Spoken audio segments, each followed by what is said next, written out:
of healing wounds using an old remedy, honey. The dressings come from New Zealand and are impregnated with Manuka honey, a special honey from bees which feed on nectar from the flowers of the Manuka bush, indigenous to Australasia.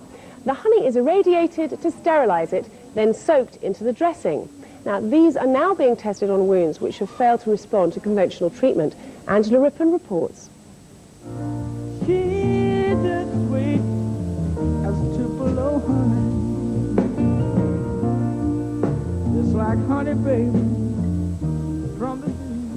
Honey, its use in medicine has been recorded for more than 4,500 years.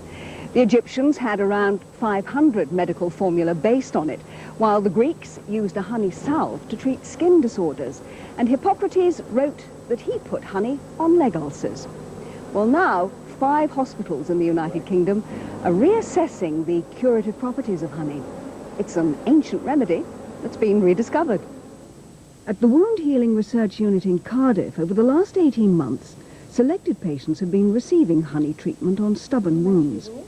Last August, Pauline Williams from Newport had a minor accident which developed into an ulcer on her shin.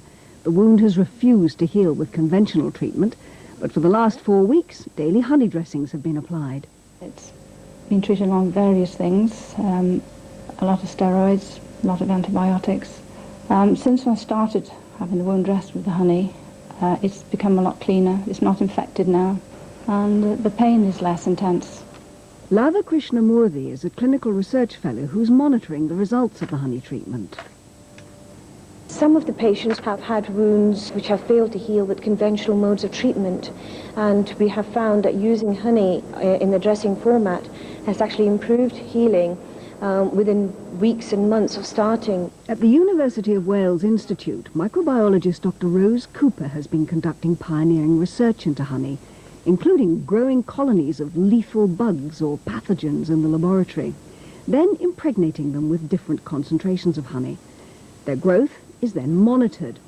These pathogens include the hospital superbug MRSA and Campylobacter, present in stomach ulcers. I've seen that active Manuka honey can kill superbugs at low concentrations. And I've seen 2 patients who were colonized with MRSA, who, once they were treated with honey, the superbugs disappeared. With the emergence of antibiotic-resistant microorganisms, we need to find alternative cures, and honey presents a real possibility here. This culture shows how a 1% concentration of honey has failed to prevent growth of pathogens. The dots on the agar jelly show where the bugs have thrived. But with a 3% concentration of honey, the bugs have gone. It's killing superbugs.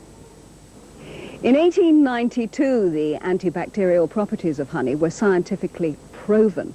When it comes into contact with an open wound, the antiseptic agent hydrogen peroxide is automatically released.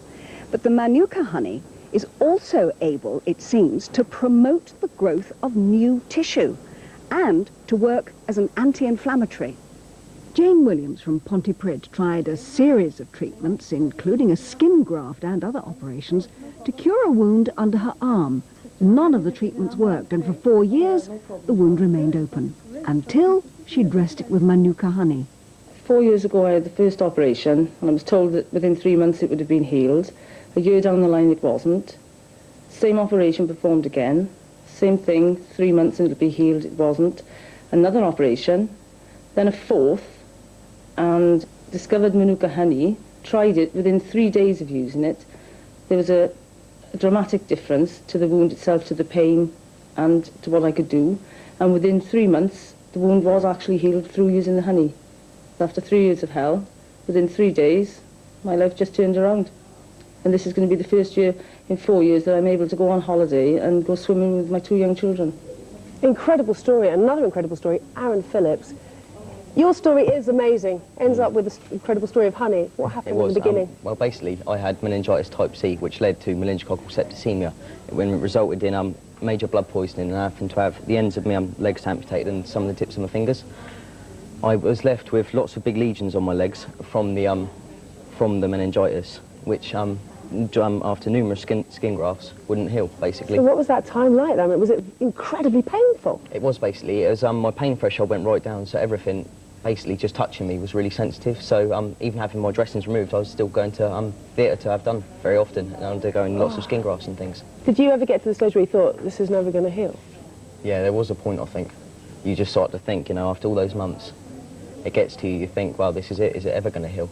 And then honey came along. Yeah, now your reaction must have been extraordinary, you know, we want to put honey on your wounds. Well, it was a bit of a joke at first, you see, because we tried just about everything else, any sort of dressing you could name, we'd tried it. And then a woman called Cheryl Dunford turned up and mentioned honey, and we slapped that on there and it done the job. How quickly did the honey work?